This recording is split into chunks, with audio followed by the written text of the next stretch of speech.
In the U.S., stock index futures pointed to a higher open today as traders digest news of an extension of an agreement to freeze oil output. Meanwhile, U.S. President Donald Trump is under pressure from lawmakers to turn over any tapes of his conversations with the former FBI chief James Comey. On the data front, Monday will see the release of the Empire State Manufacturing data at 8:30 a.m. Eastern Time and the National Association of Home Builders survey at 10 a.m. Eastern Time. Looking at the numbers there, the Dow Jones Industrial Average tilting up there 0.11%. S&P 500 going up 0.04%. However, Nasdaq seemed to be in the red, though flat there at 0.05%. In Asia, markets closed mostly in the money, despite concerns over trade protectionism during the G7 meeting in Italy and North Korea's latest missile launch at the weekend. Meanwhile, the extent of a global cyber attack as people returned to work was also largely shrugged off by markets. Japan's benchmark Nikkei 225 index was mostly steady, edging down 0.07%. The Kospi shrugged off North Korea's latest missile launch and reversed earlier losses to close 0.2% higher.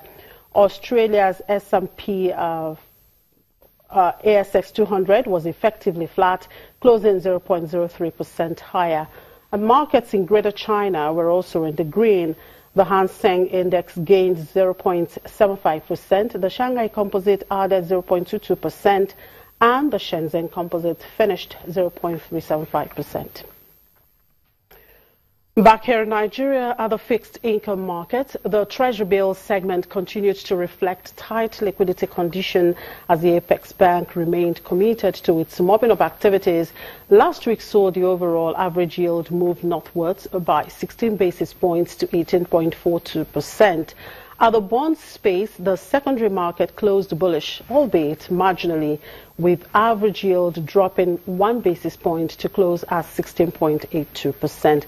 Now, this week, the central bank will offer about 110.94 billion naira across the 91-day, 182-day, and 364-day bills. Let's bring in fixed income dealer with UBA, Afamefuna, Umeh, to look into the week for us. Good afternoon, Afam. Thank you very much for joining us. Well, Afam, it's a brand new week. Bring us up to speed with the activities at the fixed income markets.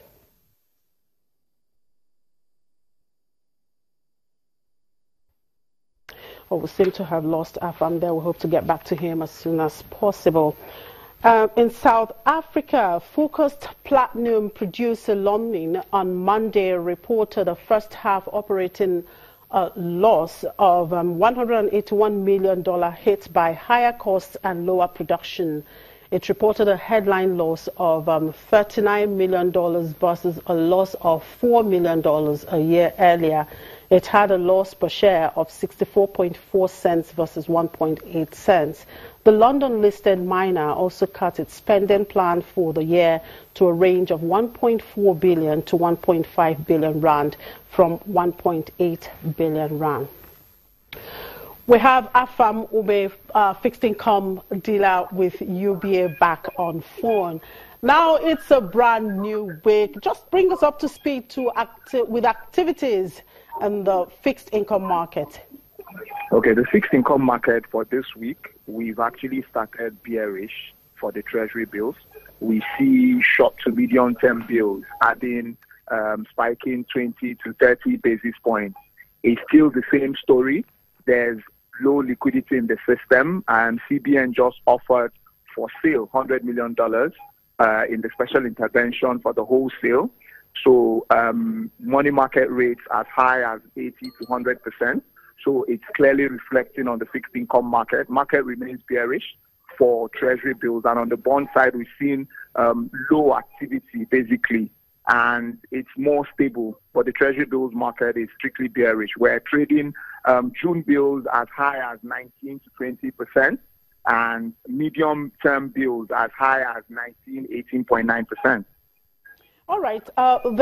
There's going to be a CBN Treasury bill auction that should be on Wednesday. What is your expectation in terms of liquidity?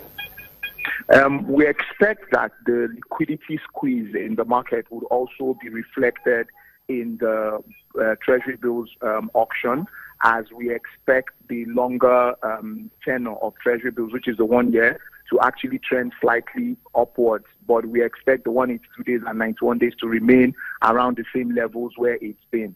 So we expect that the liquidity squeeze will drive people to be more for increased appetite on higher yields, basically. All right, thank you very much for those updates, Afam, Umeh.